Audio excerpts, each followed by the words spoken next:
Today is the 1st of May. The time is 8:45. And this isn't just any normal podcast. This is a special GB Ask TCW podcast. And we're live.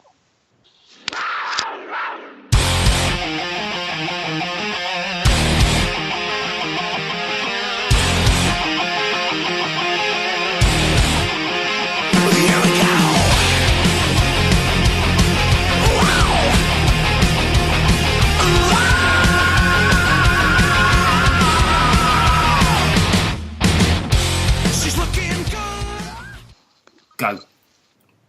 Yes, hello, and thank you very much for joining us as we talk about something that I guess, 2 weeks ago, none of us would, think that we'd be talking about. But yes, GB, if you have been living in Iraq or just have been on holiday somewhere and not in Budapest, then yes, GB have won gold in Division 1A and they are promoted to the top table of the World Championships. And to talk about that amazing achievement is Adam Reddish.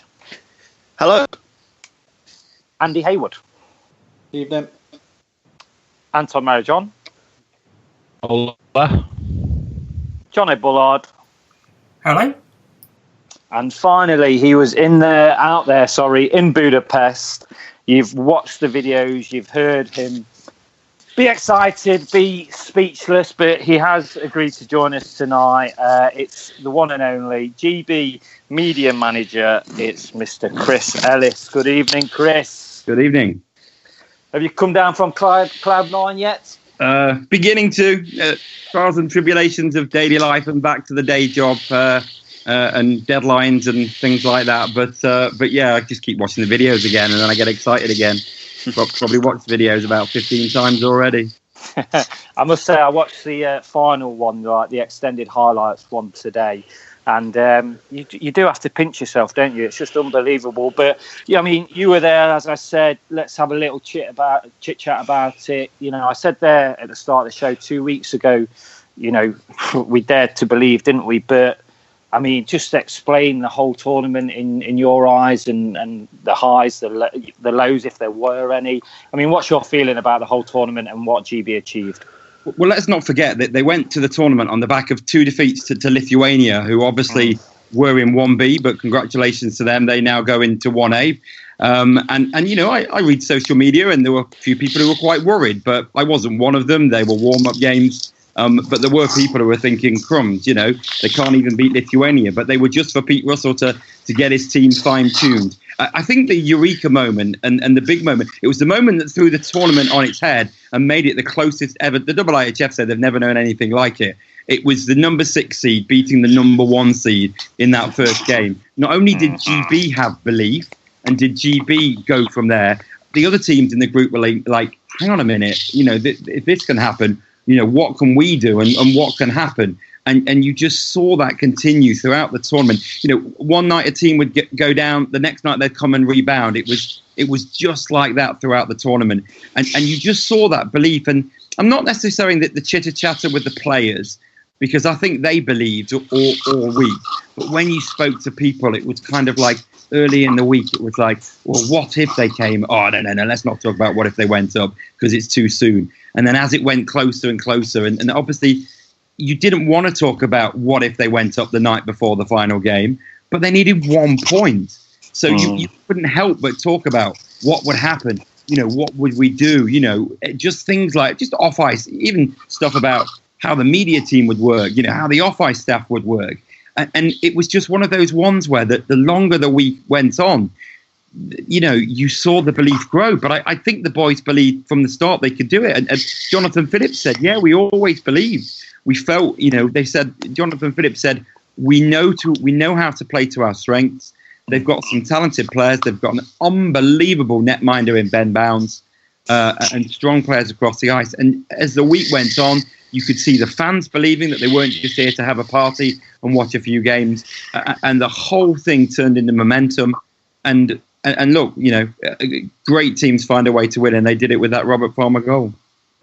They certainly did. Well, if you're listening to us live tonight and you'd like to get in touch with us, then if you've been a regular listener of our podcast, then you'd know that get in touch with us via Twitter. Our handle is @CatsWhiskersTV, and just use the hashtag AskTCW, and we will read out your tweets. And if you've got any questions for Chris and the gang, then please do send them in, and we'll do our very best to answer them. But quickly, just moving around the rest of the crazy gang.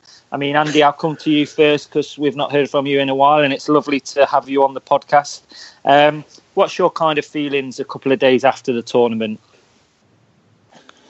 Well, it's still. I mean, I don't know really, because it being over here and not being able to watch it like there. It's not like you feel distant from it, because it's still an incredible achievement. But when Chris says things like, it's only just starting to sort of come down from cloud 9, and you see the players saying it's not really sunk in yet and stuff like that, because we've not had that luxury of being out there, having to travel back, and because ultimately I've been in the normal sort of schedule of life while it's been going on, it kind of has sunk in a little bit for me, and it doesn't take away anything from the achievement by saying that. But I just think that it's now, because it's such a reality, and like I say, because I've not been able to be out there to experience it firsthand as such, it kind of has a real sort of real feeling for me, in the sense of, when that equalising goal went in, it was very sort of, shock and awe, and I can't believe we've actually done it with 15 seconds to go.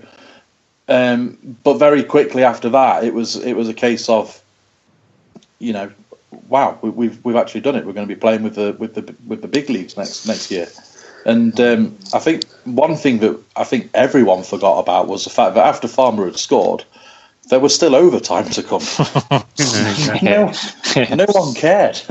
I imagine Hungary didn't care because they were out. I imagine we didn't care because we were top. Yep. And I know certainly back home here and sort of following it from Nottingham was very much. It was incredibly after the Lord Mayor's show. I imagine if you're out there, once you sort of settled down, you sort of relax a little bit and enjoy the extra 5 minutes and shootouts that you got. But sort of over here, it was very much a case of the foam sort of went down, and that was it for the evening because we'd done it. But it was, I think the realism sunk in for me, and I think ultimately, as we said just before air, I think there's going to be an awful lot of people looking at flights to Slovakia next year. Very true. Well, we've already had a tweet in from a regular listener in Chris Lovell, obviously a Belfast Giants fan, but he says, an unreal week for everyone who supports British hockey. The players were and are heroes to us all. And he goes on to say, already informed my boss, myself and the lads will be taking 10 days off to attend the World Championships next year. A very proud Brit right now. Hashtag champions. So, yes, I think there's going to be quite a few people looking up flights to Slovakia around May time next year. But Adam, just come to you very quickly before we start kind of the questions, your kind of feelings on the tournament and just what Great Britain's achieved. Well, it's an absolutely fantastic achievement. It really is. I think it was Jonathan Phillips that said it was comparable to someone like Barry Town in Wales playing Manchester United.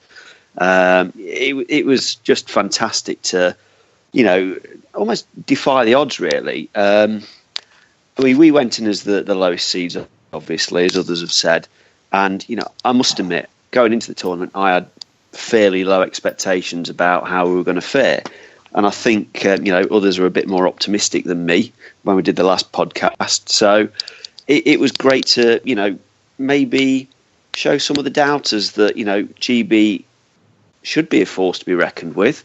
We're a very good roster. We've got some very good players. The chemistry over the week looked like it was great. And, all the videos that we saw, from Chris that he was bringing us and the interviews, just, to me, showed how tight knit the group were, the players and the coaching staff. And I think that that sort of unity and togetherness, obviously, carried us a long way through the tournament, and that never say die spirit was there, evident at the end of that Hungary game, because maybe a team with how can I put it, less togetherness might have folded a little bit there, at 2-0 down. It wasn't looking great, but they really dug deep, went into the reserves of energy and focused and got what they needed. And it was an amazing achievement. I started watching ice hockey the last time, just after the last time GB were in Pool A.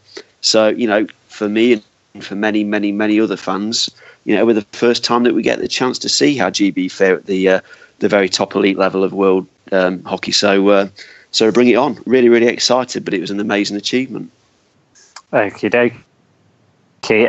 I'll come to the two people that were probably the most confident out of everybody in the Cat's Whiskers kind of party. And Ant, I'll come to you first, because I think on our last podcast, you actually fancied GB to finish in the bronze position, if my memory serves me correctly. Yeah, so what do I know? Just exactly. Again, very quickly, because we have got questions to obviously ask Chris and yourselves, but just your feelings on the tournament and the amazing achievement.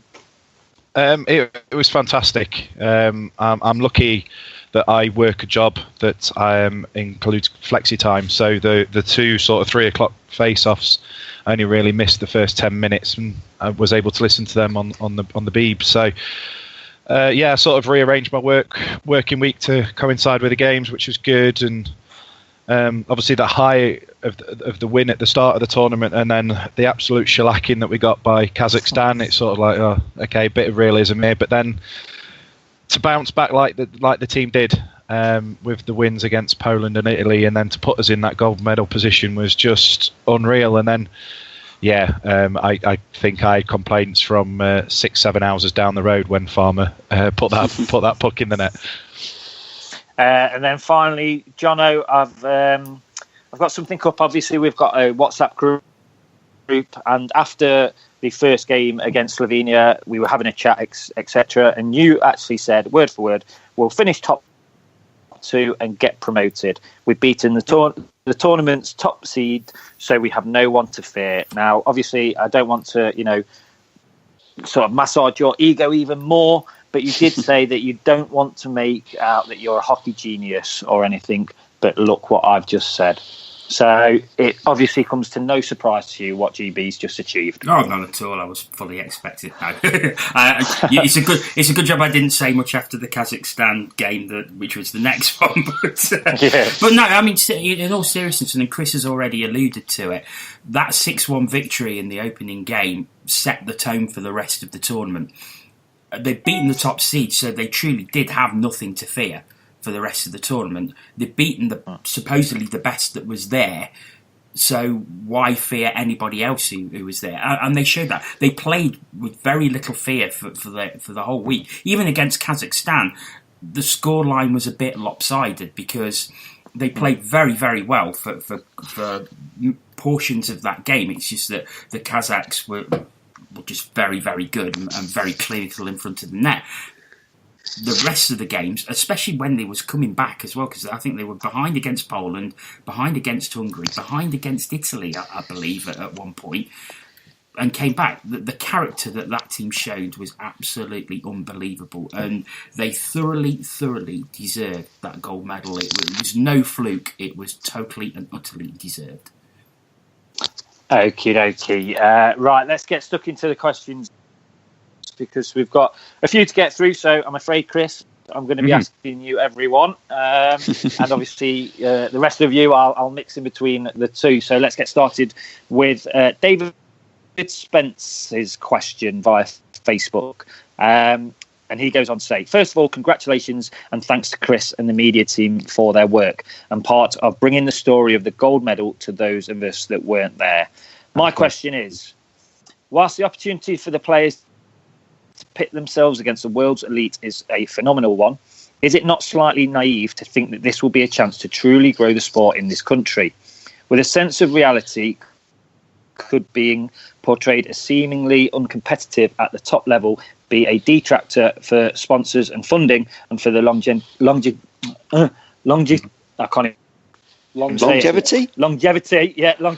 of the sport in this country.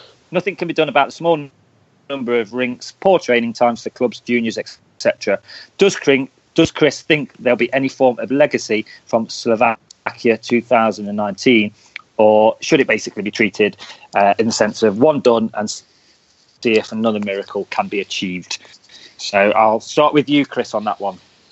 Yeah, it's interesting. Aspects of that, of what this question is, I had a good debate with Aaron Murphy one evening. I think obviously when there was no games, and it's really interesting about the opportunity. What is interesting is within the ice hockey world, within our world that we are, we all know that if we keep the score to under double figures against Canada, that's probably going to we'll feel it's an achievement. If we can keep them level for 20 minutes, that's seen as an achievement. The key is to explain that to the casual viewer who sits in their living room and perhaps has never had ice hockey before. And ice hockey, I hope that ice hockey the door will open. Do I think that suddenly we'll be back page of every newspaper? Probably not. But I do expect there'll be a lot more coverage. A newspaper might decide to send a journalist or two. We saw when we got to the final qualification for the Olympics in Latvia a number of years ago, and we're just one stage away from the Olympics. Maybe a slightly different kettle of fish because it's the Olympics, but I saw the interest there in the national papers. And since being back, we had the Times get in contact with us, asking for us if the fact that they were going to run something.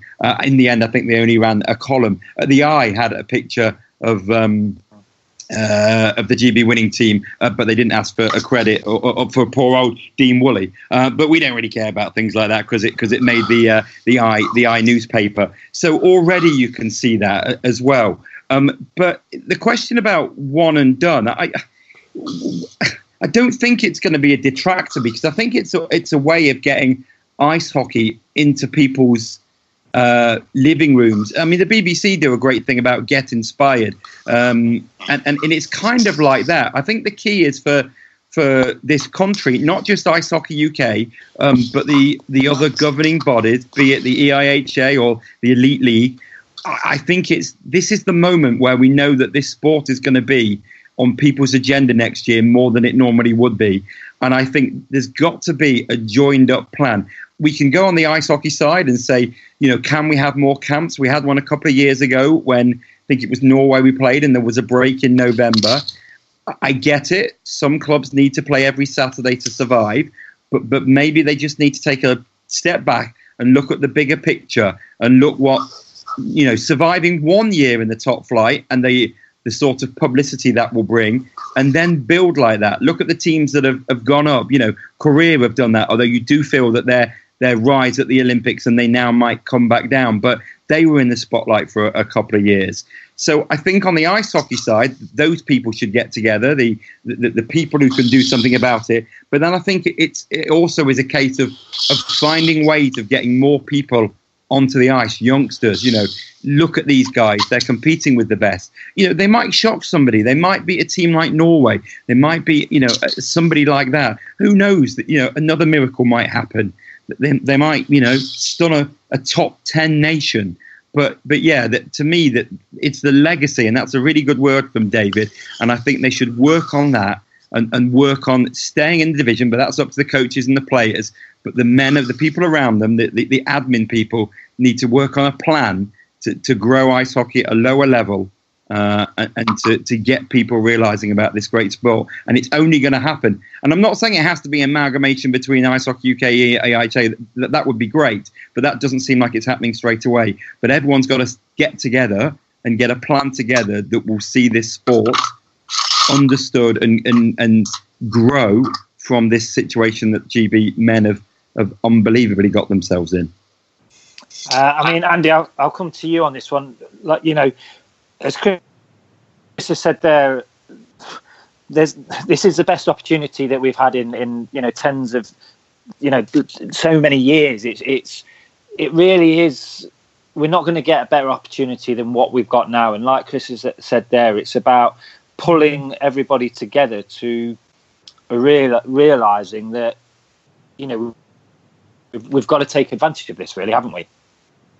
Yeah, I think so. And I think one thing that will play into our hands, because I think it's played into our hands at this tournament, is that whole sort of underdog sort of feel. That teams, it's not that they disrespect us in any sort of way, but they don't really know a great deal about us, and I think that helps. And I fully agree with what Chris says in the sense that there's we play what would it be, 7 games? I would like to fancy that we would win at least a game in those 7 games, and obviously the goal should be trying to stay up, making sure that you're not the one team that gets relegated. But I think with regards sort of like the legacy and that kind of thing, I do tend to sort of agree with Spence on it, in the sense that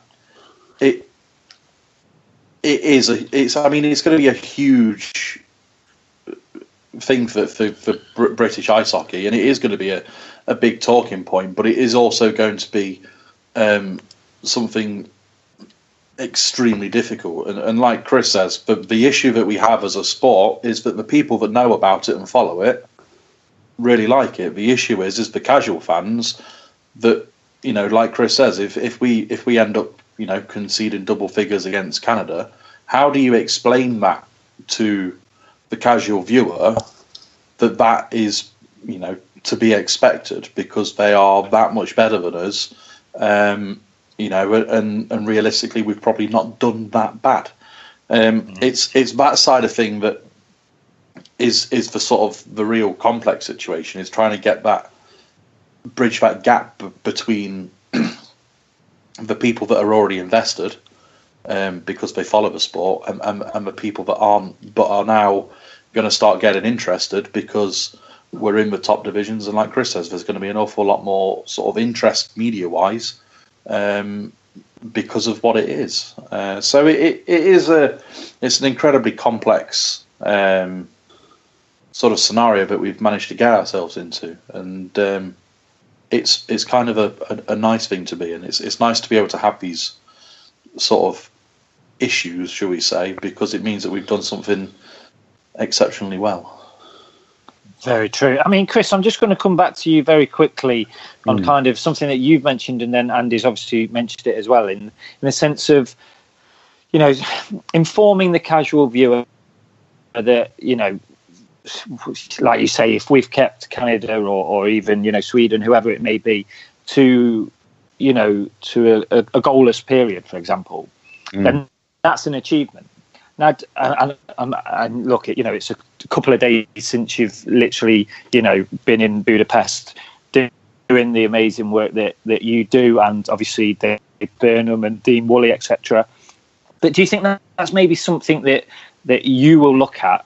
So, and I know obviously not talking about, the BBC or Free Sports, whoever, but you as, Ice Hockey UK TV, is that something that you think that you could potentially do and help out with your video content, next year, in the sense of informing that casual viewer and providing them a bit more information about ice hockey in general, and maybe the journey that GB have been on, and the results that they get out there, and just letting them in a bit more and giving them a story so they understand it a little bit better? Yeah, absolutely. I mean, and that's the thing. I mean, full well that Paul Adey and Aaron Murphy on Free Sports will explain the context, as would Seth Bennett and Andy French or whoever would be on the Radio 5 broadcast, and likewise our broadcast on Ice Hockey UK TV. The thing for me is that will still only go to the same sort of people. They're not going to stumble upon Ice Hockey UK TV on YouTube. Now, what might happen is, in the interest leading up to it, they might start following Team GB Twitter. I mean, and again, we had this conversation, and I touched on it with Murph, in that, if a snippet's on the BBC News at 10, I mean, one of my big things was when we were at the Olympic qualifiers, and it was the 2 rounds before that we bowed out at a few years ago in Italy. Robert Lakovic's goal, I think, against Netherlands, got on 9 o'clock news on a Saturday night. It was an and finally. I mean, for me, that was a massive moment, and that was helped by having Dave Burnham there and by Seth Bennett having the contacts at the top end to make that happen.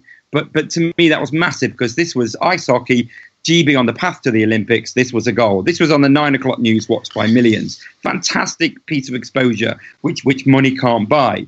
Now, obviously, you know, if BBC News at 10 run a story about GB losing 10-1 to Canada, will they put it into context? Maybe, maybe not. You know, you'd like to think they would, but they probably would only have 20 seconds at the back end of the news to tell the story. So, you know, I do think it's my responsibility and the media team's responsibility to find as many ways as possible. And if that's going to be articles in the Telegraph, the Times, the Sun, you know, whatever, in newspapers, because that's where the interest will start before we go out.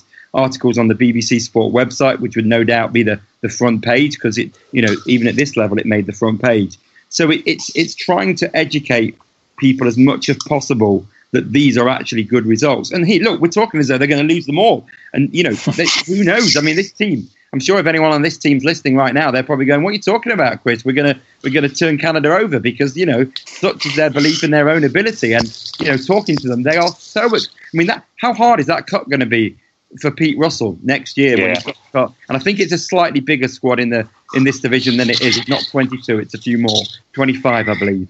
But whatever, there's going to be a training camp, and that's going to be a massive cut.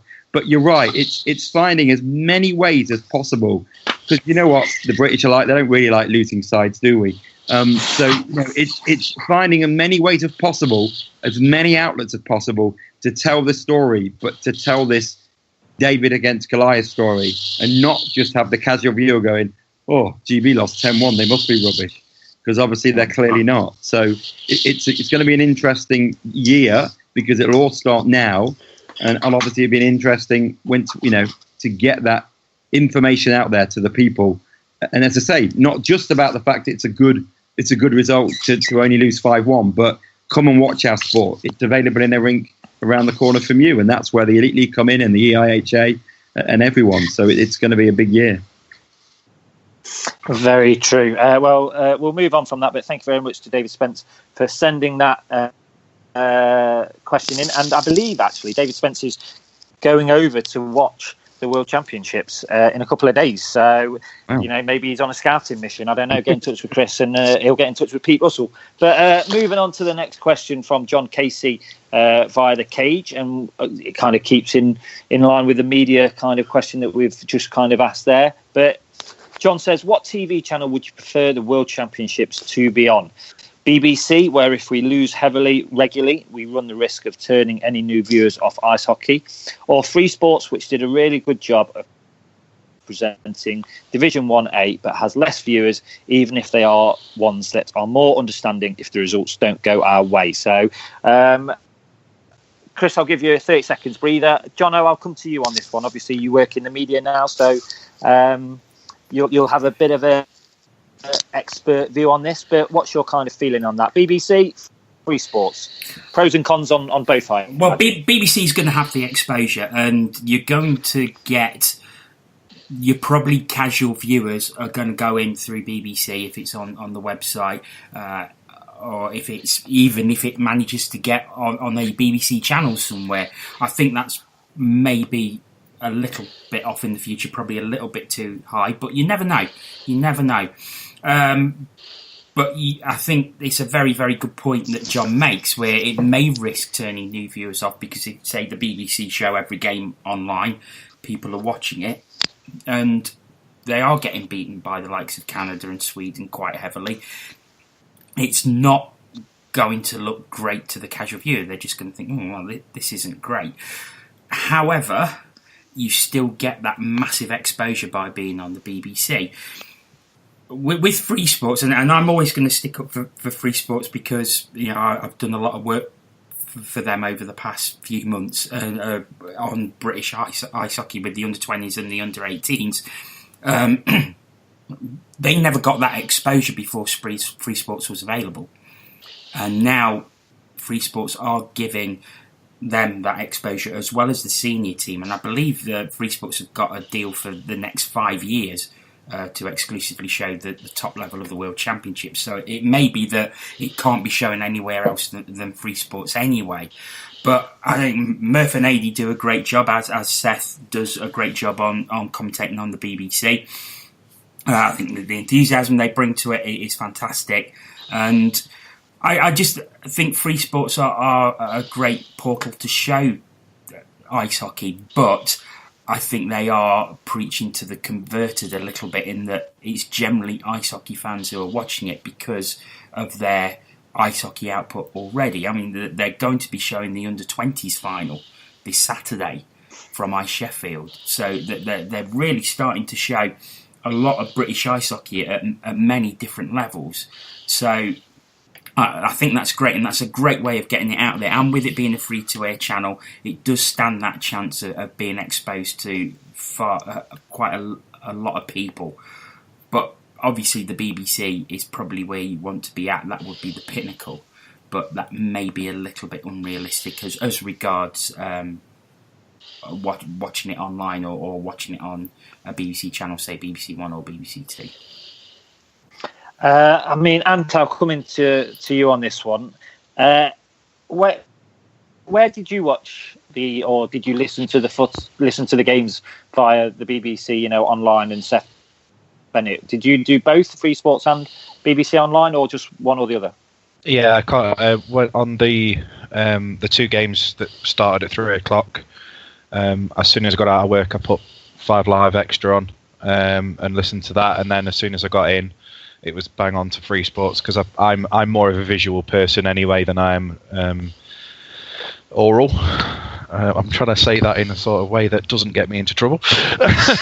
But maybe just move on. I mean, both coverages were excellent, and the one thing Murph's big on it. He gets people tweeting in and gets them involved with the broadcast, and Seth was doing similar things in the period breaks on the BBC as well. So it was, both lots of coverage were excellent. I mean, with regards to the actual question that John's posted, I obviously Free Sports have got the deal, fantastic. They show live, but it'd be nice if the BBC picked up maybe a highlights package, to show later in the evenings, and that way, they can take out all the horrible bits when we're probably camped in our own zone for 10 minutes against Conor McDavid, and just replay Robert Farmer putting Conor McDavid through the glass. It's all fun. Adam, finally for you on this question, do you what's your kind of preference? Yeah, I think what Ant said there's got quite a strong grain of truth to it, in the sense that it's nice to get the exposure of having footage on the BBC. That's where the audience is. That's where the most people exist that could potentially tune in and view what's going on. But it's going to be a bit difficult, and I think everyone that spoke on this question, so Chris and Jono have made good points in terms of let's not run before we walk, because if you do put this straight onto some sort of platform that's got potentially millions and millions of viewers, you might have a lot of people very curious. If it's not explained and if it's not presented in the right sort of way, you're going to have a lot of people just wondering what the hell's going on, let alone understand the significance of Great Britain, playing at the top of world ice hockey for the first time in a quarter of a century. So I actually think that, maybe a highlights package on the BBC, that's sensitively edited. It would be nice to see some of those things that Ant just mentioned. Robert Farmer throwing the body around all over the ice, taking out all that's standing his way. But yeah, it's a double-edged sword, isn't it? It really is, because if you do put this in front of potentially millions of people, that's not to say millions of people will watch. We just need to educate people so that they get the right sort of message about what British ice hockey is all about.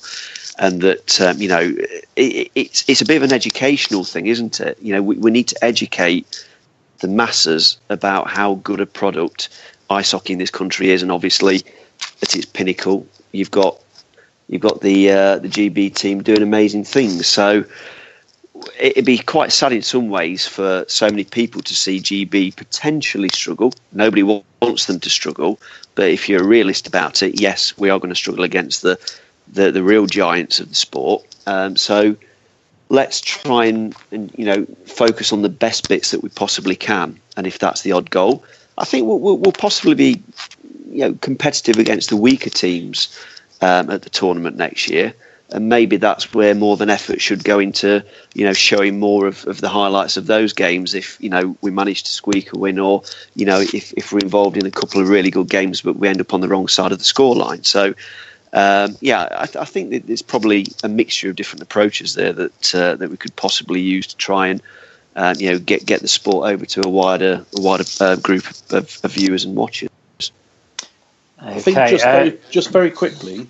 Yep. I think the main thing that we need to do, regardless of what it's on, and obviously if Free Sports do have the World Championships for the next 5 years, then it's probably a cut and done deal anyway. But the one thing that we need is we need the people involved in the broadcast, whether that's the people commentating or hosting the highlight show, to know the sport and know what they're talking about.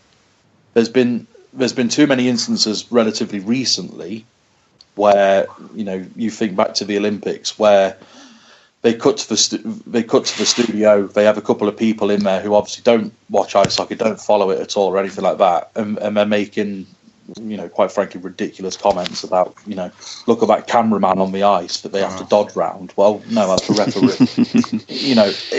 Just things like that. So you basically don't want Claire Baldwin presenting it, do you? Yeah. Well, no. Ultimately, we don't, because she doesn't follow the sport, and that's not a slight at Claire Baldwin. But if it's a choice between listening to Claire Baldwin talk about ice hockey or Aaron Murphy, then there's only one clear winner. And so that's my only issue with it. Is no one wants to listen to Aaron. Nobody wants that, Aaron. No, it's just for me, it's about getting the right people doing the right job, and I think that's the big issue that we've got here is that we do currently at this low level where it is sort of closed house because it's for people that already know about it, but we have the right people doing it. We've got a fantastic media team for GB. We've got Aaron Murphy and Paul Laney doing a great job. We've got Seth Bennett doing a fantastic job on the radio. It's about making sure that they're the type of people that are involved, not just bugging it on BBC and sticking a talking head on it because it's all of a sudden become quite popular because we were in the top division, and it becoming a bit of a farce. No, very good point, Andy. But we'll move on to the next question from Dave Wright, aka Shaggy, which is via the cage. I think he's put his drum down into the garage and given it a bit of a rest now after a long week in Budapest. But he says, normally it's only a couple of weeks between the playoff finals weekend and Division 1 of the Worlds. Short training camp, couple of warm-up games, bang, done. But the top level takes place in May, 4 to 6 weeks after the playoff weekend. Do you envisage a longer training camp with multiple warm-up games, potentially some not in the UK? And if so, do you think there's likely to be any coverage of those? Really interesting point there, Chris. Obviously, there is a bit of a gap, as we were talking about before we came on air. It's going to be very different next year, isn't it? So, I mean, how do you think there's going to be a longer training camp and potentially more warm-up games, or as we've kind of mentioned, maybe even warm-up, some sort of training camp mid-season, etc.? I mean, how do you kind of see it going next year? Quickly on the previous question, sorry to jump back, but I've agreed with everything you've all said. Jono was right. Free Sports have got a 5-year deal. That's tied up. That's fantastic. I love what Free Sports do for GB ice hockey or whatever level. It's fantastic. I'd hope they'd maybe even cover the women in future years. I know that's been thought about. And I think it works well now. Free Sports have the TV rights. BBC are doing it on the radio. And that idea about a highlights package on the BBC One maybe after every game, I think that's great. And that's where you can tell the story. Okay, they might lose 7-1 to Canada. I love the bits where you said only show the good bits. I felt almost like we were in North Korea. But yeah, so, a highlights package like that at 10 o'clock, let's say, on a Wednesday night after we played Canada, it will get viewers and you can educate them and you can show better bits. Okay, you'll show the 7 goals, but you can talk about it. But as you say, it's got to be the right people. And whether it be Seth Bennett has influence there or other people, but they are really good ideas and they're the sort of things that will happen now we're at this level. But with regards to Shaggy's question, and you're right, Shaggy didn't stop banging that drum all week. The support from the GB fans was phenomenal. I say it every year. It gets better every year. They just didn't shut up. It was hard for me to hear them in the final game because they were all actually in the final game up in the gods, right by Murph and AD and Seth Bennett and Andy French, really in the third tier. Because obviously the rest of the arena was full in previous games. They were actually down in front of me, the opposite side. But I could still hear them chanting. Every occasionally the rink went quiet for a moment from the Hungary fans because they were superb. I mean, that rink is the best atmosphere I've ever. I said that in 2013 when we saw GB got relegated, how different it was this year. But it was fantastic. Anyway, I'm going off the point. But Shaggy makes a great point. Andy Buxton already, he's thinking about it. He and his GB off-ice staff are in uncharted territory. Let's take the players as well. They've got jobs. Once the season ends, then they're not under contract. Some of them have got jobs which they start straight away. They're not going to be able to do that. They're going to have a training camp and they're going to be away for longer. So that's something to consider. The off-ice staff, that they have jobs, they have businesses to run. So that's something to consider. So again, it's uncharted territory. And I say, the night before the final game, I think it was the first time Andy Buxton probably really opened up and began to kind of not want to tempt fate and have a little bit of minor discussion about it. But yes, there'll be warm-up games. Some maybe not in the UK. I'm not sure I see the point. The camp works. The camp works. Keep it in the UK. I didn't manage to get to the GB game in Milton Keynes, but from what I'm told and what I saw on the webcast, it was a massive success. It was almost sold out. They were standing 3 or 4 deep. And obviously the last few years, it's been Nottingham, Coventry, and that's worked.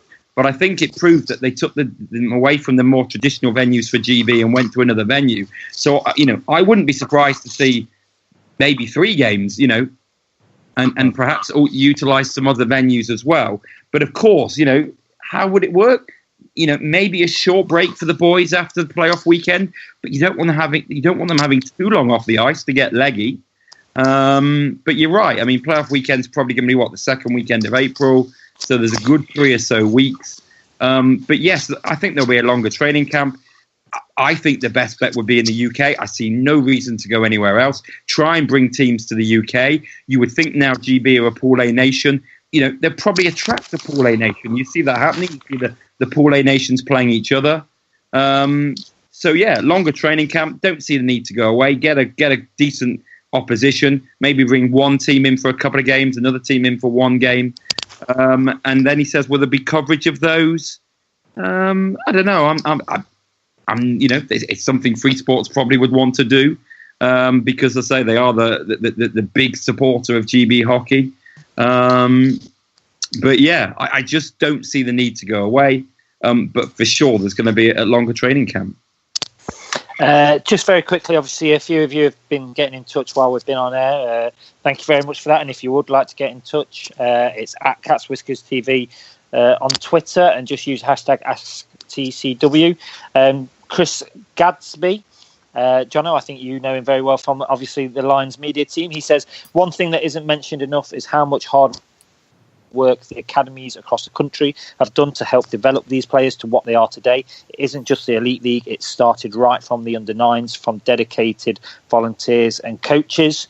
Paul Ellis has got in touch. He says, I have to say, I went out to Budapest discussing with others travelling where we would scrape enough points to stay up. How wrong we were. All credit to the players and management for believing. You should listen to your son, Paul. Have more faith like he does. But thank you very much for getting in touch. And then Panthers Emma has got in touch saying, listening to At Cat's Whiskers TV, casually talking about Robert Farmer playing against Connor McDavid is still, now I can't say the next word, but she says is still something surreal. So thank you very much for getting in touch, Emma. I mean, Ant, I'll come to you on the question that Chris has just sort of answered regarding, Shaggy's question.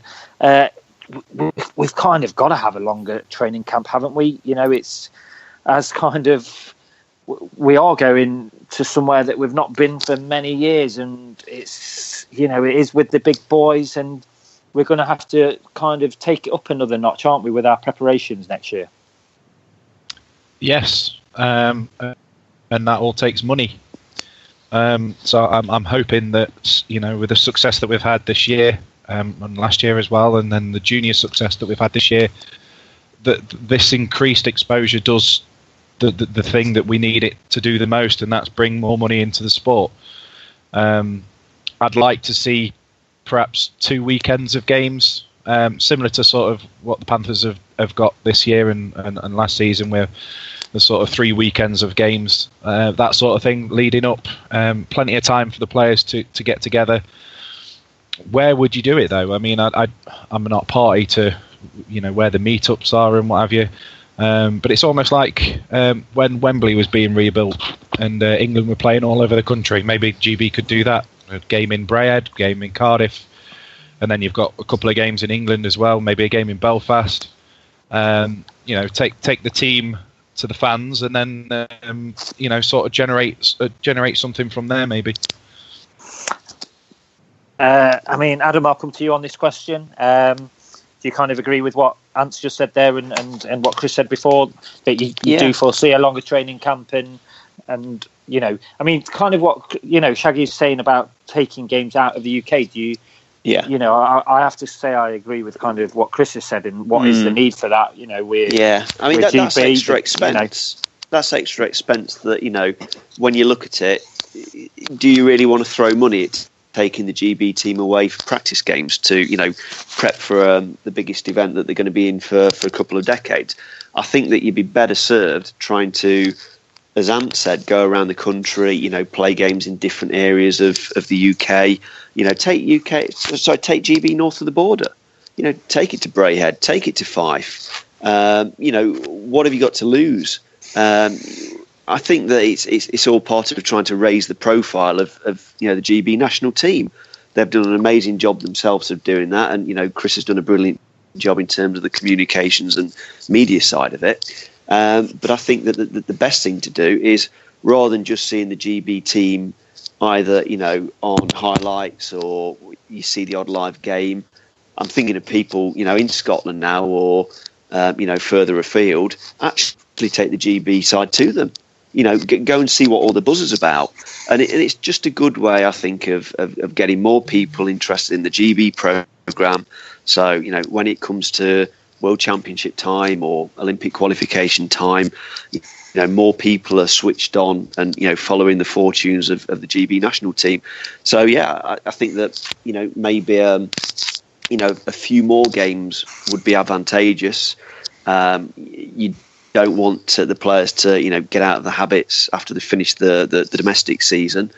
You can practice a lot, but a lot of people say that practice isn't any great substitute for actually putting it into practice during a game situation. So I think we probably do need more games in that longer period of time between the end of the playoffs and the start of the World Championships. And Chris makes a really good point in terms of the calibre of opposition that GB might be able to attract in. Similarly to the Panthers, and their CHL exploits this season just finished. That's put the club on the map and might have something to do with some of the friendlies that have been arranged so far this pre-season. But you'd like to think that other nations around the world now are thinking, oh, hang on, GB, we weren't even sure that they're a half decent hockey nation, but now they'll be mixing it with the best teams in the world. So I think we'll get more respect in that regard, and hopefully that will translate into a few teams might want to come and fly in and play us in preparation games. Okie dokie. Well, thank you very much for your question, Shaggy. And I'm now going to pass you over to Jono Bullard, who has some information about a little competition for you all.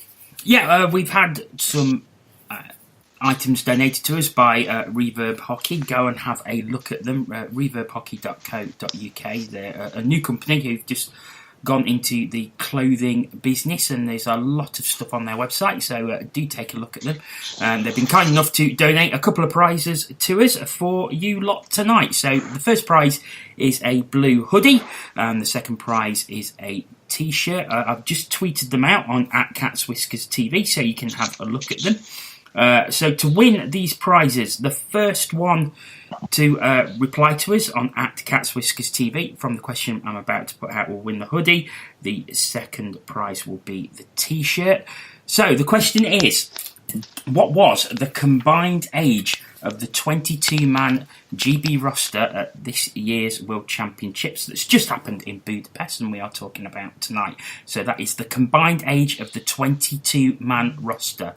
So to put it into layman's terms, add all their ages together and you will get the answer. So the first two people to reply to us @CatsWhiskersTV on Twitter will win the prizes. So hopefully before the end of the show, all those of you are listening are now adding up from Elite Prospects or wherever what the ages are, and we will be able to reveal those. I'm doing that, John. Hopefully, now.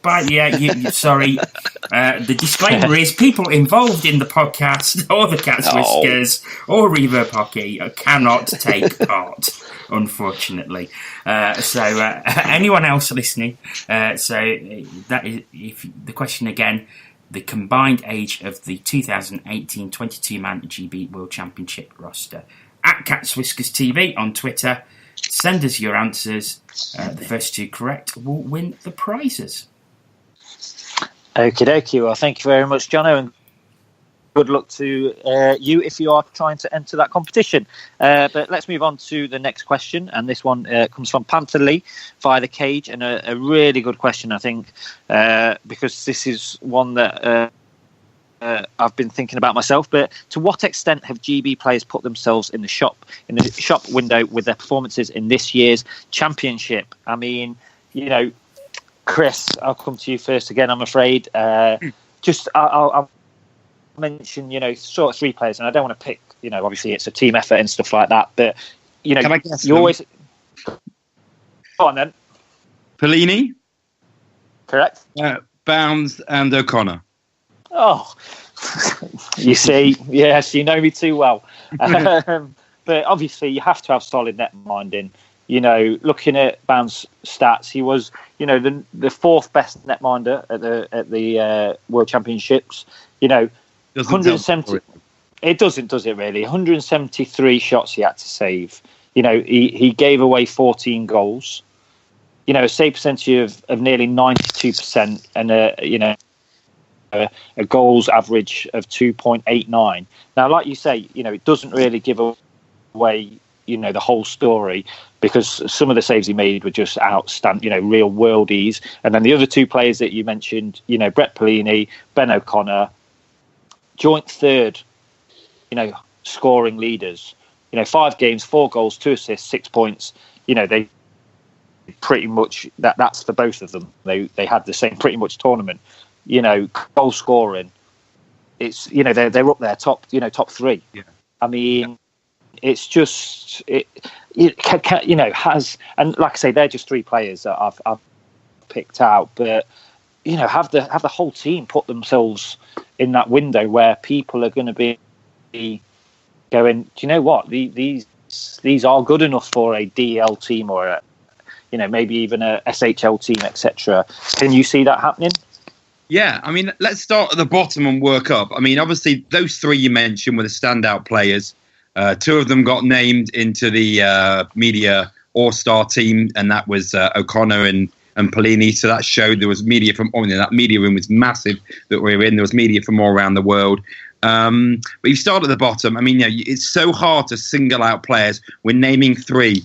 But if you just someone looked like Ollie Betteridge, who looked like he'd been a World Championship veteran, he was fantastic. Brendan Brooks, the longer the tournament went on, the better he got. And in the last couple of games, I thought he was exceptional. Robert Farmer just...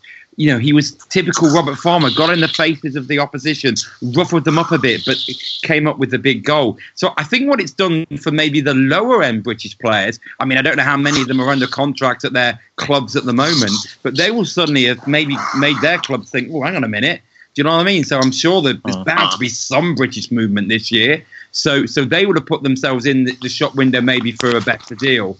But yeah, at the top end, those 3 players you mentioned, they could play in some of the best leagues in the world. Like Ben Bounds, take away 5 of his goals from the one Kazakhstan game, because I think the 6th goal was let in by Jackson Whittle on his first shot, and then he actually had a decent end to the game, to be fair to him.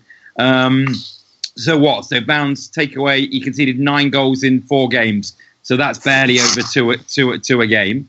I think that's right, isn't it? But forgetting that, Bounds made the saves in the crucial moments. GB against Hungary, the penalty shot. 3-1, that's game over. GB aren't coming back. Poland, was it Poland or Italy? They were trailing 3-2. Italy, I think it was, wasn't it? Yeah. And he made one of the 2 other games, it escapes me now, but he saves a penalty shot, and the game would have gone 4-2. Pretty sure it was Poland. GB come back and win that game. He didn't just make good saves, he made outstanding saves, and he was a very much talked about netminder. Ben O'Connor, amazing talent. Will he get robbed of the puck because he's trying to overplay? Yes, we saw that lead to a goal. And that beat him up. After the game, GB had won. He was still annoyed at himself. That shows what type of player he is. But he does phenomenal things on that ice that other players can't do. And Brendan and Brett Pelini, he was phenomenal. He was GB's go-to guy, and got the big goals on the big occasions. And then, as I say, there's more people. Mark Richardson, every single night, just not flustered. You could go on, but those 3 players are the ones that were talked about by everybody at the tournament. And I would be shocked if clubs were not talking to them right now. You would not be surprised to see, and maybe not this year. Maybe look next year that they're going to play in this top level, and it might not be great for the elite league if we lose some top British players, but it's great for them and it's great for the British players. And if they get the opportunity, I'd take it if I was them, and let's hope some of them do. I mean, Andy, I was just going to come to you. Chris has lovely segued into what I was going to say there. I mean, from I look at it from Brett Pelini's point of view. We're Panthers fans. We from a Panthers point of view, we don't really want to see him leave the club. We want him to, some people on this podcast want him to have a 10-year deal with the Panthers. But, I mean, we, from their own personal point of view and from a GB point of view, it would be great to see them go and like a Ben Bounds, for example, and test themselves in a European league and do you think you could see that happening? I think there's potential to it, but you've got to be going with the knowledge that you're not just going to suddenly become a bit part or a role player. These are players that undoubtedly are exceptional talents and very, very good hockey players that could play at a higher level. But are they,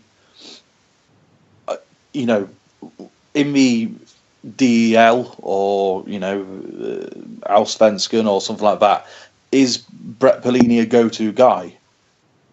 He could very well be. He's certainly got the talent, but the chances are it will go to a young Swedish player who is probably going to get drafted into the NHL the next season.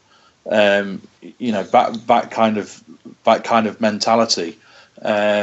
We've seen players go abroad and test for water, and invariably they've done relatively well, but they come back, and I think I think there's a reason for that, and I do genuinely think that it's not a lack of ambition that keeps people from playing abroad, because I think there's an awful lot of players that have got that. I think it's generally the type of roles that they would potentially be given. Now, the three players that we've mentioned in Bounds, Ben O'Connor and Brett Pellini, they certainly could do a fantastic job in a top league in Europe. There's no doubt about it. But would they be the first choice? Ben Bounds is a phenomenal netminder, but would he ever be anything other than a backup in a top league in Europe? I don't think he would, and I don't think ultimately that would be beneficial to the GB squad, and I don't think it's fair on Ben Bounds in the sense that he is a starting netminder quality. The other thing is as well is it's a short career, and whilst I appreciate that everyone, every one of them is ambitious and wants to win and wants to play at a top level, you got to think that the performances that they've had, the fact that they're British, there's going to be the chances for big pay rises. You would think on the back of the seasons that they've just had, and on the back of GB's success. You think about players that are out of contracts, that aren't signed up. So you automatically, like I say, as Panthers fans, you think of Brett Pellini. Theoretically, he could go anywhere in the league and be. You wouldn't be surprised if he was the highest paid player in the league because of the quality that he is, and the fact that he's one of the top British players that every club is sought. He's so sought after. But there's a lot of intangibles. Like I say, it's not. I don't doubt that. I don't for 1 second think that every single player is just going to be chasing the money, and there's going to be a lot more that goes into it than cash. But I do think it's something that will be considered, or at least should be considered, particularly when we think about things as fans, as sort of saying, well, he's really good, he should be playing in this league, or why can't we sign this player, that sort of thing. There's so many intangibles that go into signing players and contracts and stuff that we will never fully appreciate as fans. But I certainly think that we've got talent to play in better leagues, but I think it comes with the caveat that I do think all of a sudden they become role players rather than go-to guys, and I think ultimately from a personal standpoint that is to the detriment of the GB team, as well as obviously the Elite League, because we're missing out on some fantastic talent. Jono, just very quickly before I'll get you to kind of answer this question, you have an update on the competition? Yes, at Panthers Emma is the winner of the blue hoodie. Still waiting for somebody else to win the T-shirt, so that is still up for grabs. But congratulations, Panthers Emma, you are now the owner of a Reverb Hockey blue hoodie. Congratulations, Panthers Emma. Jono, I mean, talking about Brits and their performances, obviously potentially meaning that some of them could be tempted abroad, etc. But also they're like, as Chris kind of like alluded to, not I imagine not all the Brits are signed up to their teams at the moment, and there might be some movement in the Elite League, which we don't necessarily say every season, do we? But there might be clubs out there might try and tempt these players into joining their campaign next year in the Elite League as well. Or do you think that there won't be? I'd be surprised if there's much movement, if I'm honest, because one thing you do get with the Brits is they don't tend to move around a lot.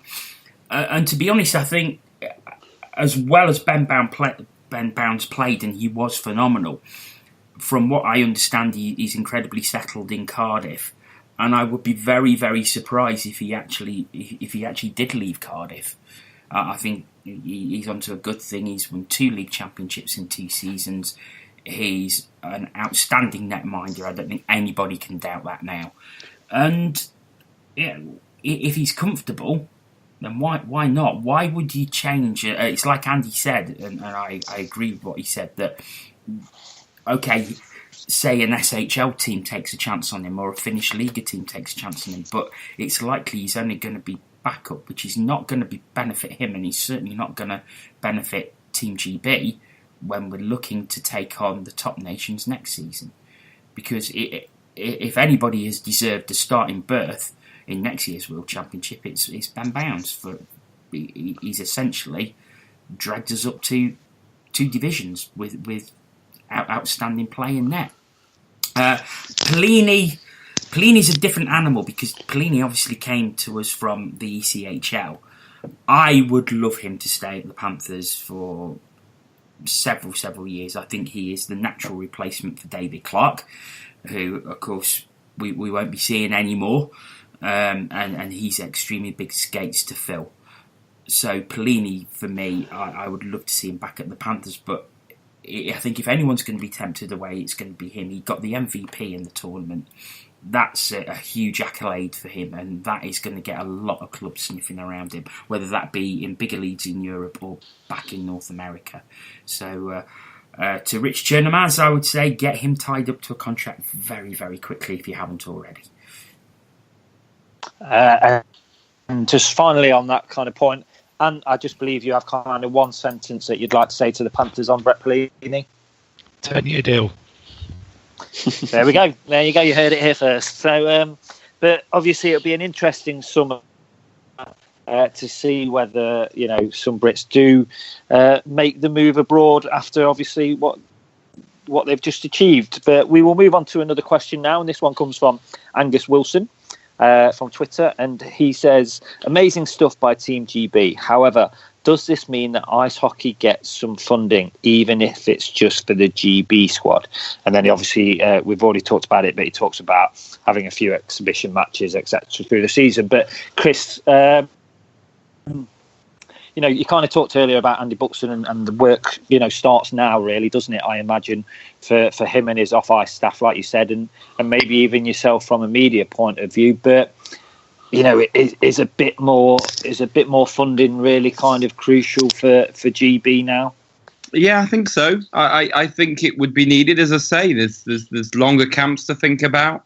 There's matches to be played. I'd love to see that November break honoured again. It was 2 years ago. I think some of the smaller clubs who didn't have so many GB players played games by memory. I think I was away in Kazakhstan with the GB women actually, so weren't there for the games. But I know Nottingham, Sheffield, Cardiff, probably Belfast, maybe one other didn't play. So I'd like to see that. You'd like to think that now GB are at this level, sponsorship opportunities would open up.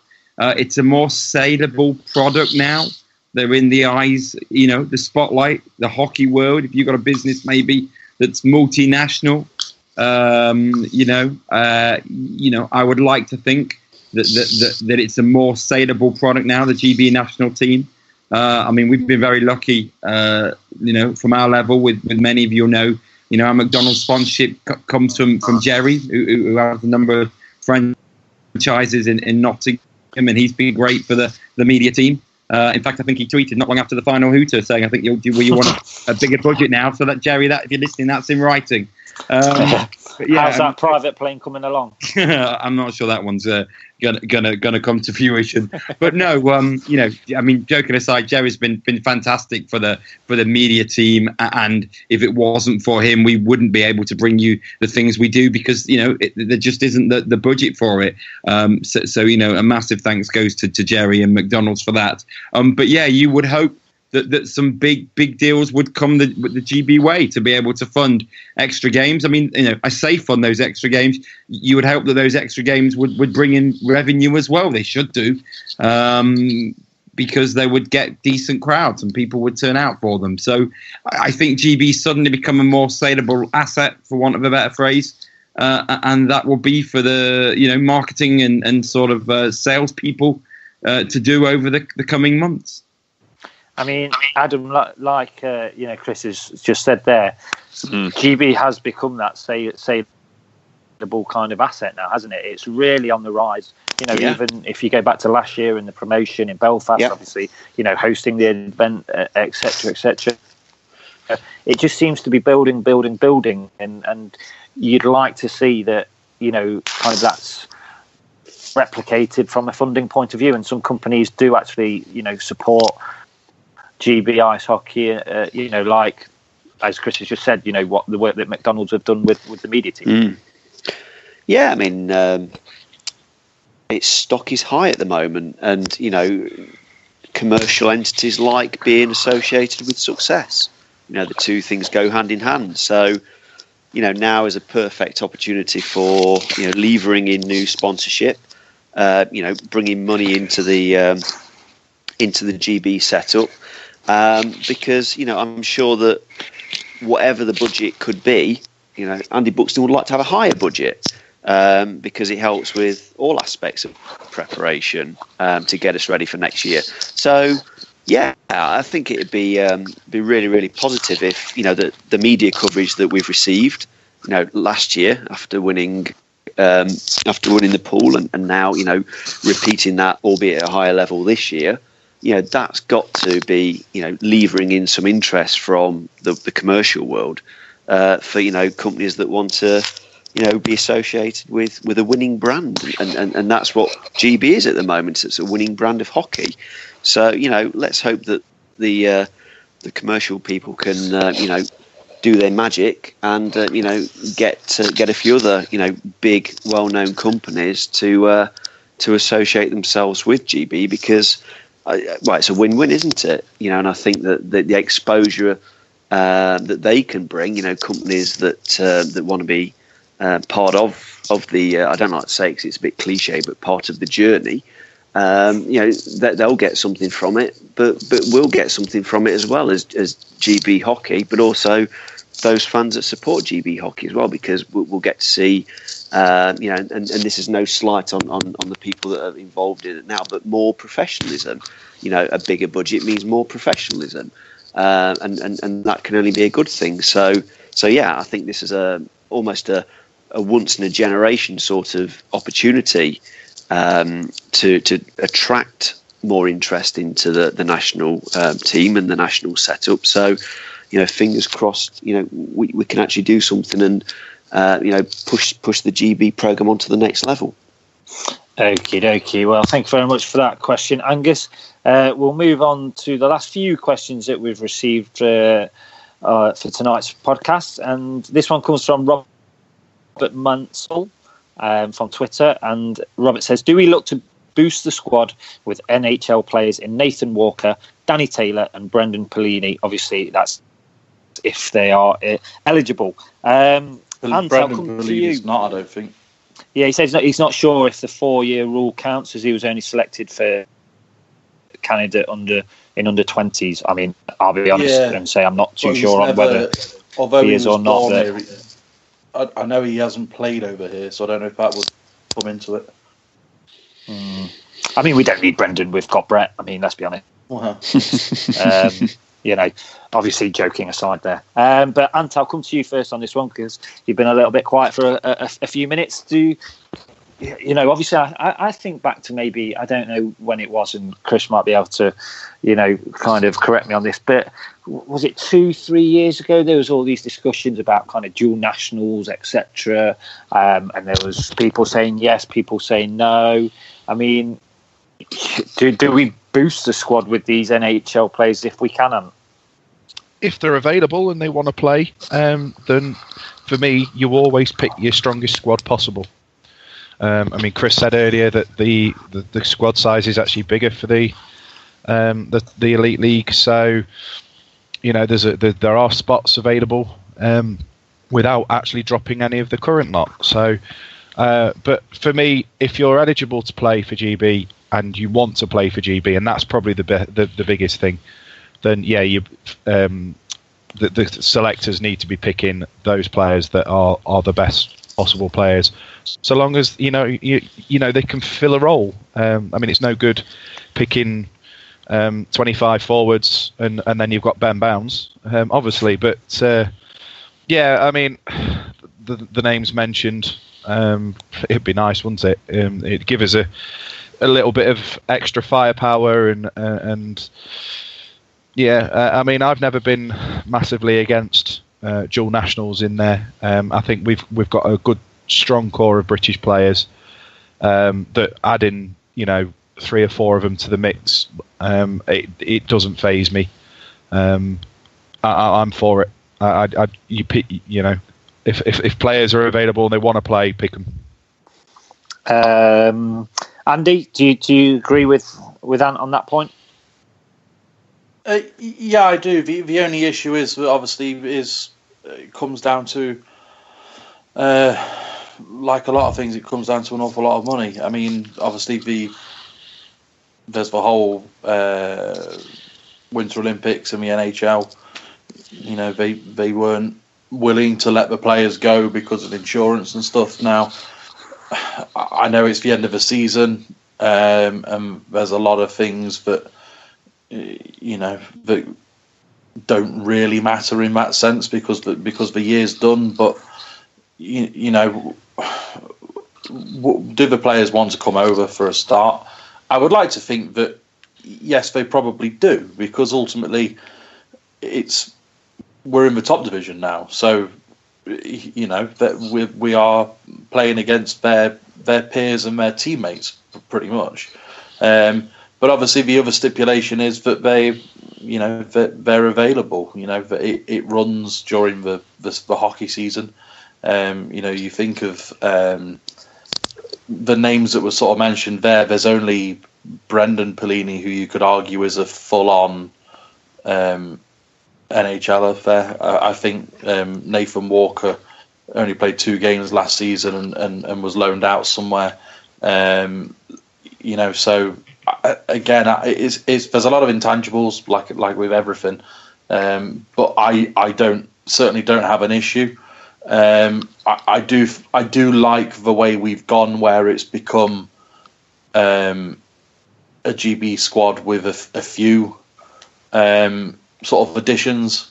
Again, I don't have an issue with people that are eligible playing for GB, but there was a time where it was quite sort of dual national heavy, and I like the fact now that we've kind of got to a stage where we're good enough that we're producing better homegrown. So I mean, ultimately, if they're eligible, if they're able to play, if they want to play, get them in. It would be fantastic exposure for the sport as well. We're attracting players from the top leagues to come and play for the country.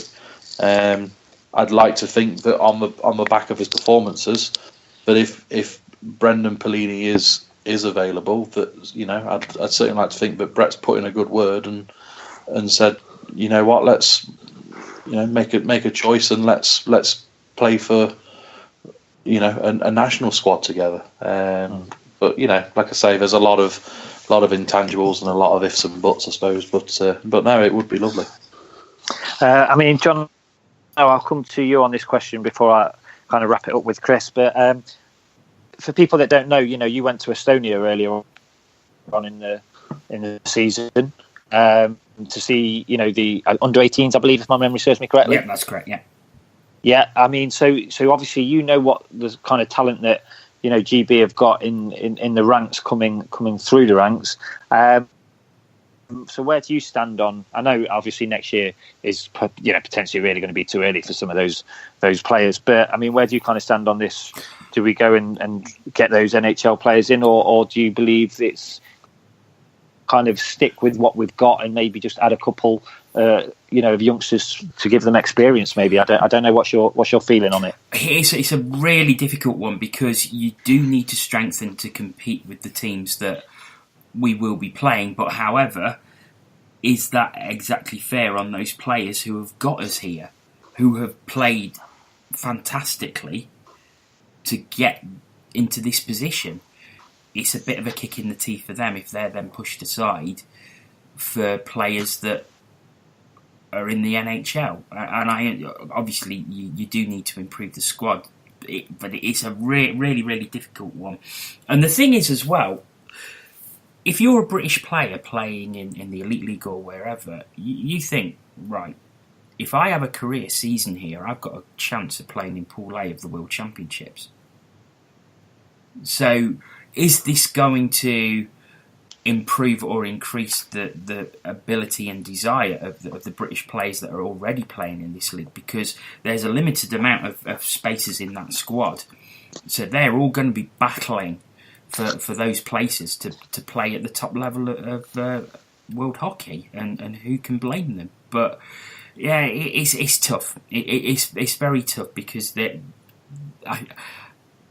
part of me says, these players have got us there. They deserve the opportunity to pit themselves against the level that will be in the top tier of the World Championships. But you probably do need an injection of more quality in order to live with those teams, especially over a longer tournament as this one will be, because I think it's 10 to 14 days.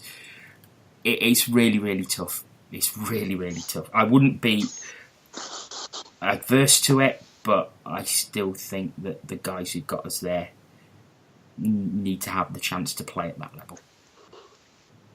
I mean, Chris, just finally, you mentioned it sort of earlier and said about how tough it's going to be for Pete Russell to actually name that final squad.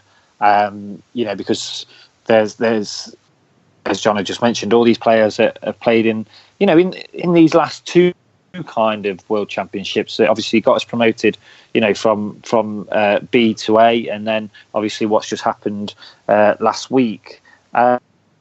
It is a tough job for Pete Russell, but do you think he does have to maybe kind of cast the net a little bit wider, or do you feel, the strength of this team is the kind of the togetherness, the never say die attitude, etc. Do you think it's more about, I don't know, sticking with what we've got and maybe just tweaking it very slightly?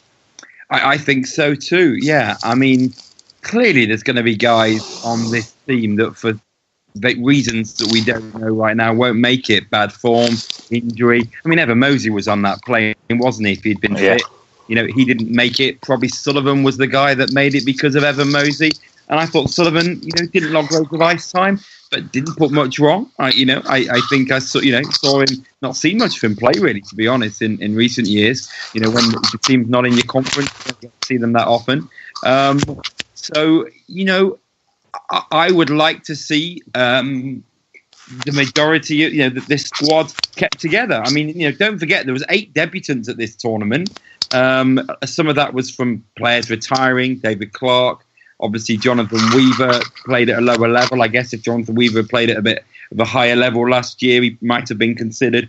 Who else didn't make it? Liam Stewart was injured. Mark Garside was injured, so there's a couple of players who perhaps would be on the horizon again.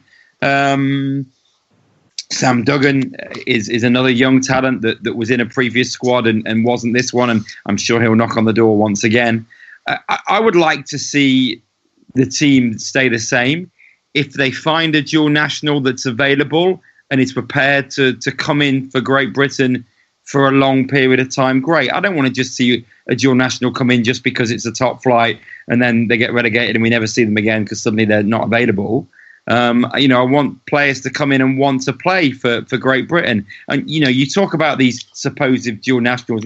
I guess they are if they've got other passports. But, the way they, everybody celebrated. I mean, Brendan Brooks is one who's down as a dual national. He was speechless, and even talking to him the next day, the smile hadn't gone from his face. They're a very unique set of boys, and they've grown. The real core of them have grown over the last 10 years, and they've been added to now with some young talent and with a few dual nationals. But to me, that these dual nationals have got to bring something, and they've got to make GB better. And I think so far Pete Russell's got his balance spot on in the last couple of years. And I say it's going to be a big decision next year to make again. Yeah, I don't envy him, to be honest. But moving on to thanks very much for that question, Robert. and we'll move on to our final question. And this one comes from GB Phillip via the Hockey Forum. And this one is kind of directed at you, Chris, and says, what things have changed in the way GB are set up since Chris first got involved? And what things does he think still need to change, and how can these be done, especially considering who we are playing next year? So, I mean, just for people that might not know Chris, I mean, how long, give a bit of background on your history of getting involved with the GB setup, etc., and how much it's changed over the years, really. Well, my first tournament, tournament was World Championship, was Hungary when they got relegated, but I've been to one before that in Latvia, which was those Olympic qualifiers where they were one stage away. I think what's changed is, and this is no slight on anyone involved in the program before, one of the best things that ever happened was Andy Buxton coming, and I wasn't involved in Andy Buxton's time before when Tomo was the coach, and he had a lot of his Coventry staff around him. Obviously, when Tomo left, Andy Buxton left, and a lot of that off-ice staff from Coventry, they don't all work for Coventry now, to be honest, but they were Coventry staff. And so Andy Buxton came back, and what he did with the off-ice staff is he brought the majority of his Coventry off-ice staff back into the fold, kept on a few people that had been there while the Coventry off-ice staff hadn't been around. And so the program it started, and you saw the rebuild began after relegation. The rebuild began in Lithuania, where I think we finished fourth. We didn't play particularly well, but you could see signs of a recovery there. Then there was 2 silver medals in a row when probably they should have gone up, but maybe it was too soon. Got the gold medal in Belfast, and then obviously what happened a few days ago. So, you cannot underplay the important role that Andy Buxton has played here in terms of bringing the squad together. There was probably some off-ice things, in previous years that perhaps, when, I don't know how to phrase it best. Put it this way, if you're a GB player now, you now know exactly what you're doing and when, and no stone is left unturned. Those players just need to turn up to the ice rink every day, and they know what they're doing. And Andy Buxton sends out schedule every day before each game, and they know where because it's just things like meals, warm up, morning skate, things like that, and that's a massive thing. And then coming on the combination of coaches that they've got. I mean, sadly, Tommy Watkins is no longer a part. He was great, but Pete Russell, I see these things about Pete Russell not being a good coach. Well, he's just led Great Britain into the top flight. He's got to have something about him. I think Corey Nielsen plays a major role, and Pete Russell will often say that. We all know how good Corey Nielsen is at short form tournaments. I really hope wherever Corey ends up next year that he can still be part of the GB setup. If he's further away, than perhaps you'd want him to be, it might be tough. If he's in a league in Europe, it might be tough. But I would love to think there's a way for Corey Nielsen. And I think, that's what's happened. Off the ice, they've become super, super professional. They've got the right coaches in the right jobs.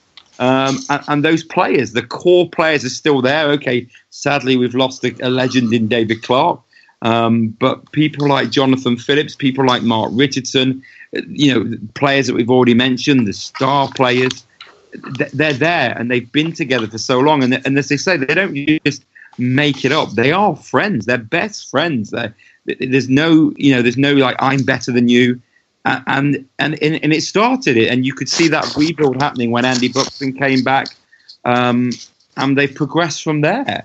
And as we say, maybe there's 1 or 2 additions to add to the squad at the top level, and who knows? There's no reason why they can't win 1 game, get a point somewhere else or 2, and stay in the top flight. And it goes back to the original question: build from there, and you only need to see where somewhere like Korea, somewhere like Denmark went, and how they're doing.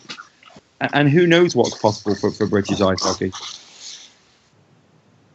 Exactly. Who knows what is possible? Well, before we kind of wrap up this podcast, we are still awaiting the second person to correctly guess the question that we set earlier, which was basically to win a Reverb Hockey T-shirt that they've kindly donated to us. It's a GB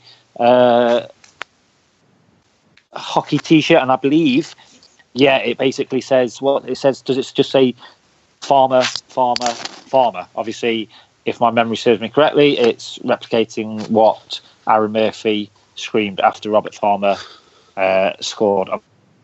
Obviously, that tying goal against Hungary. So the question again is, what is the combined age of the 2018 22-man GB World Championship squad that we have just been talking about for the last hour and a bit?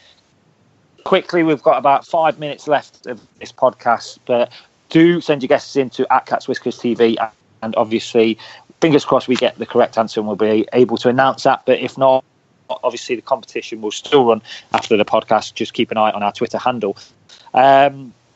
But basically, guys, I just want to wrap this up with all of you.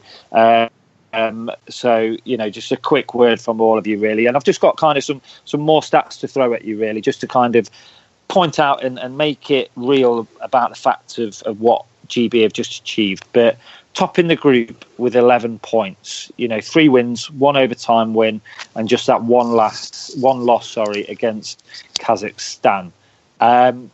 Beating the top seeds on the first game day 3-1, and Slovenia actually finished 5th in the tournament. Number 1 power play, 22.2%. Number 1 in scoring efficiency with 11.94%.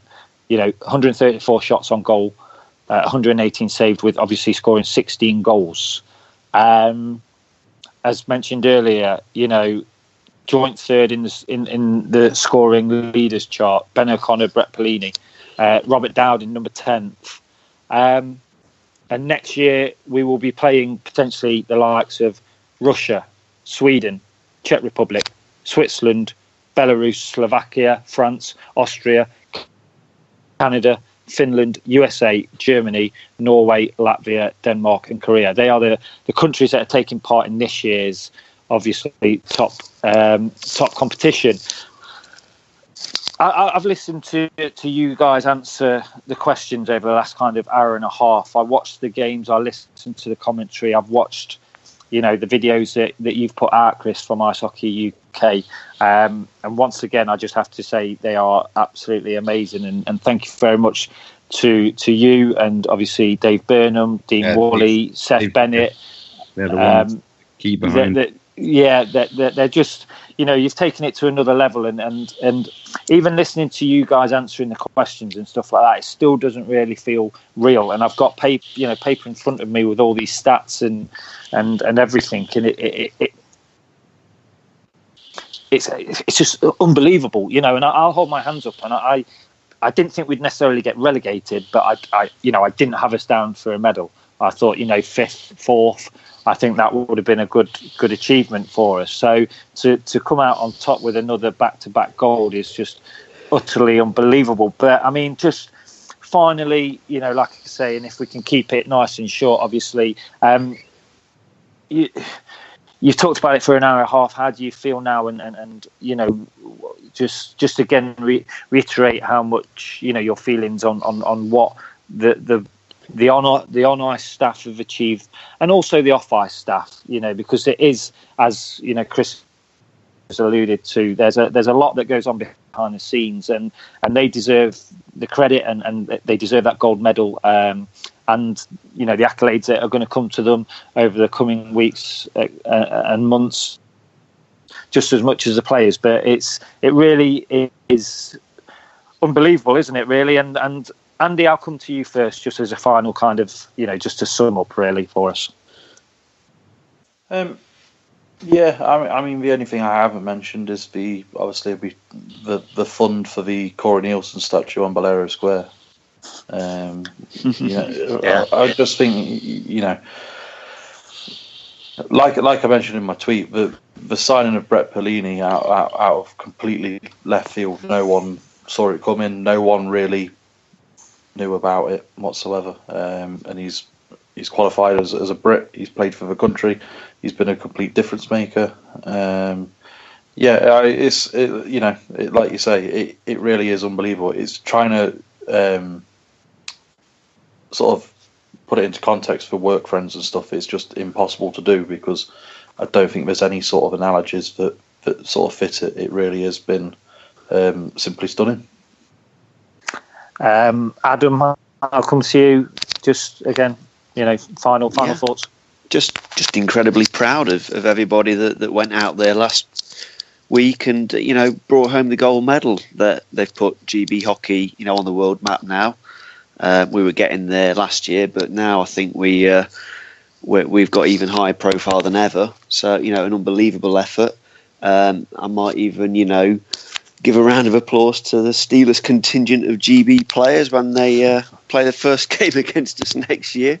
So, well, I won't be jumping up and down, but I might hold off the criticism of them for a few games into the new season. But no, I mean, it's just a wonderful achievement, isn't it? And everybody connected with GB, whether the players, coaching staff, off-ice officials, the fans that went out there in great numbers, and everyone that was following closely from back here. Everyone's proud of what everyone out in Hungary did last year. So brilliant achievement, fantastic, and let's hope this momentum lasts and we can build on it. Ant, final thoughts from you? Yeah, Adam said it perfectly. Pride, massively proud. There's a little tournament happening in the summer in Eastern Europe, and if the England football team play with half the amount of passion and desire that the GB ice hockey men's team did, then that might go some way to fixing the problems that we've got at national level in football. It was the togetherness of the squad, you could tell. Just from watching the games, you saw them flying in front of shots, blocking left, right and centre. I lost count of the amount of players that were, transitioning two-way. Nobody was sort of diddly-daddling at the end. They were all in it together. It was fantastic. And, I'm so happy for the people that were out there, both staff, media, fans, to have that experience. And, you deserve all the accolades.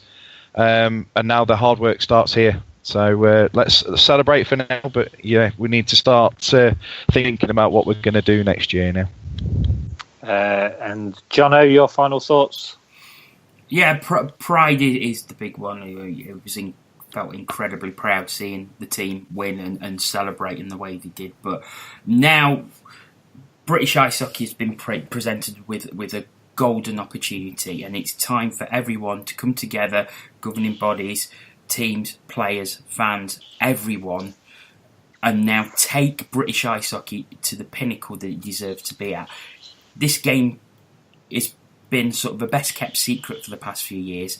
Now it's time to let that secret out and let people see how good this game is and see how much it can grow, and everyone can benefit from that.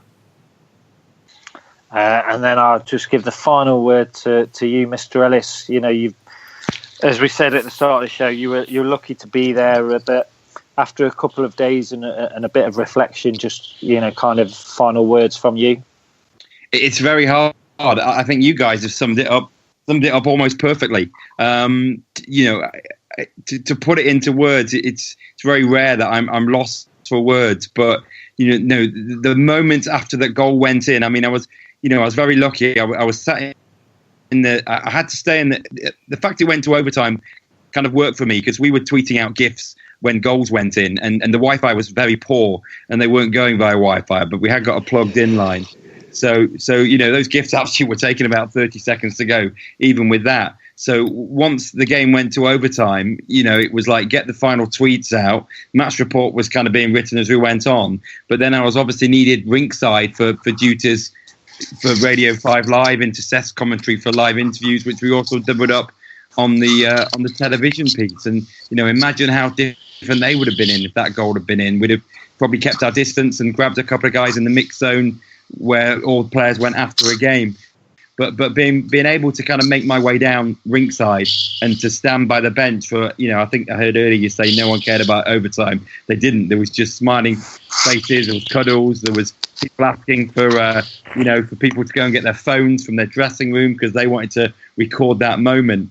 But to be able to spend that sort of period of time by the bench, just with a couple of the off-ice staff who couldn't make it on the bench, and Andy Buxton, the doc, Matt Robbins, who weren't on the bench, Mari as well, the physio, and then all the others on the bench.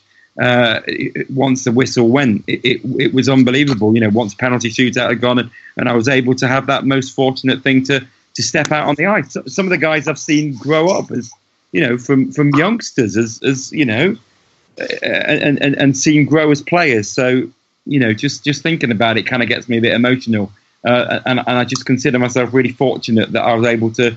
And honoured that I could share that journey and those moments in time, as I say, from after Farmer's goal to the celebrations on the ice. I just won't forget it. Perfect words to end tonight's podcast. But I would just like to say thank you very much to Andy Haywood. Thank you, Andy. Adam Reddish. Pleasure as ever. Ant, thank you. Not a problem. 10-year deal for Pellini, please, Panthers. Thank you, Jono. Cheers, mate. Thank you, everyone, for listening. Great show. And obviously, thank you very much, Chris. I know, obviously, you've had a busy week and a bit, so really appreciate you coming on tonight. Thank you very much. I've enjoyed it. So there you have it, guys. What GB achieved is actually unbelievable. And just a word of warning to Slovakia. I think there might be a few of the GB Barmy Army coming your way next year. But until next time, thank you very much for listening, and we will see you very soon.